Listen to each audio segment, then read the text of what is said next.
弟兄姊妹平安，每日靈修，主嘅話變我哋盼望有能力。今日愛讀嘅經文係羅馬書15章13節，但願使人有盼望的神，因信將諸般的喜樂平安充滿你們的心，使你們借着聖靈的能力，大有盼望。小故事就講到，有30人隨着大湖失船嘅時候遇到危險，這條嘅船翻轉開來，潛下大湖以外，而四周圍有冇人。這條經過一段時間嘅掙扎，30人都冇晒氣力去，看來都係冇生存嘅希望啦。正在危急嘅時候，就有一架直升機在這條嘅蛋糕飛過，駕駛員就看到那種嘅情況，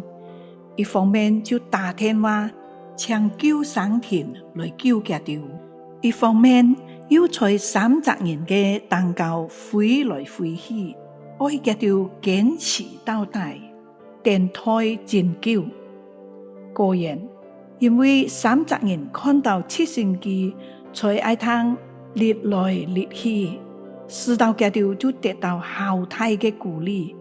就拼出最後嘅力量，終於支持到救生艇來到。我哋來默想，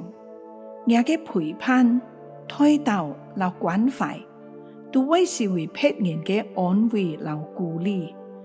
或者係一隻電話嘅問候，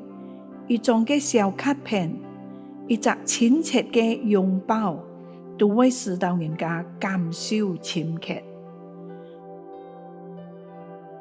我哋一齊來禱告，親愛嘅天父上帝，感謝你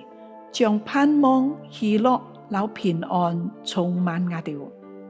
感謝你，我哋有主內嘅弟兄姊妹，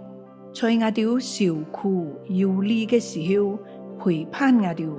鼓勵我哋，為我哋禱告，使我哋得到安慰和力量，能夠靠主剛強，勝過困苦難關。禱告係奉主耶穌基督嘅名，阿們。